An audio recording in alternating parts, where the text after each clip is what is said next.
Hello everyone, welcome to my channel The Growing Pie. This is the second lecture in the series Real Analysis.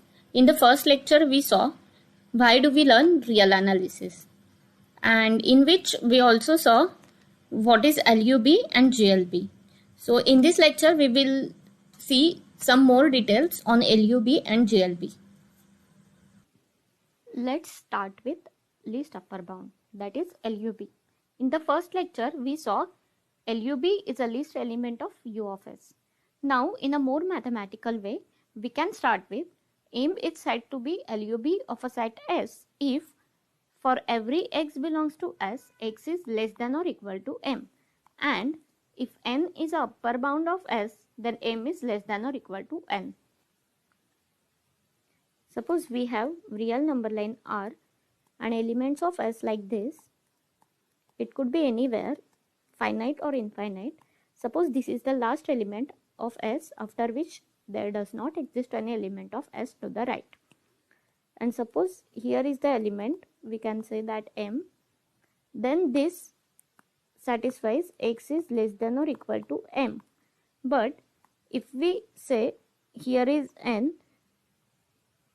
then this does not satisfy M is less than or equal to n, and hence we have to take M such that it satisfies both of these properties.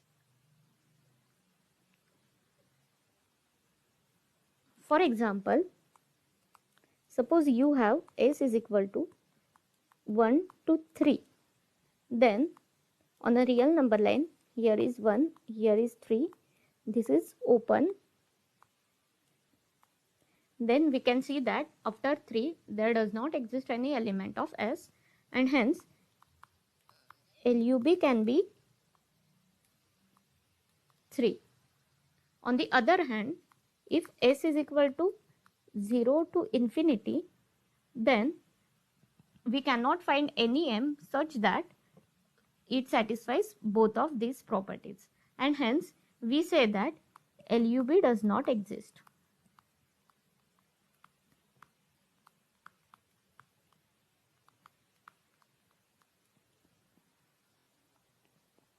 Let us simplify this. Suppose we have real number line R and here is M, then epsilon आप कितना भी छोटा लो, M minus epsilon to M के बीच में आपको एक x तो होना ही चाहिए.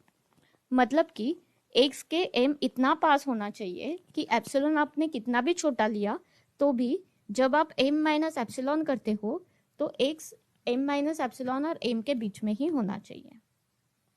What we have done is, here in the definition, if n is the upper bound of S, then M is less than or equal to n. That is, for every n belongs to U of S is a set of upper bounds of S. M is less than or equal to n. And in the definition of analytical terms, we have just excluded n and we have written the definition in terms of epsilon. LUB of a set is also called as supremum of a set, and it is denoted by SUP in a short form. If we have S such that x belongs to R such that 1 is less than e raised to x less than 2. So here x which satisfies this equation will be in S. So let us see that 1 is less than e raised to x less than 2. So applying log on both sides. Why? Because we have. Now we will start with greatest lower bound, that is GLB. Since we have already covered LUB and the definition of LUB and GLB are on the same lines, we will not go deep into GLB. So here is the definition. M is the GLB of a set S if for every x belongs to S, x is greater than or equal to M, and if n belongs to L of S, then n is less than or equal to M. So M will be GLB if it satisfies both of these properties. For example, suppose S is 1 to 4 open interval on number line. Suppose here is 1 and 4. So this will be the set S, and before 1 there does not exist any element of S, and hence GLB of S will be 1. Now consider two sets. S1 is open interval 1 2 and S2 is close interval 1 2.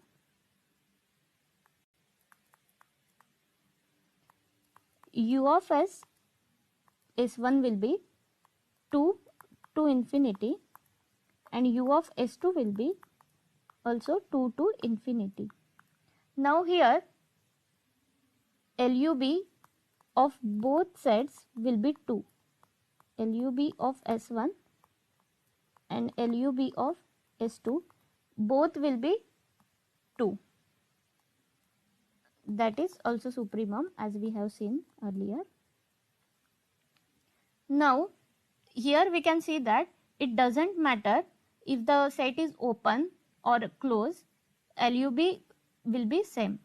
And also here we can see that in the set S1 supremum does not belong to S1, but in the set S2 supremum belongs to S2, and hence we can say that supremum may or may not belong to the set, and it goes similar with the GLB.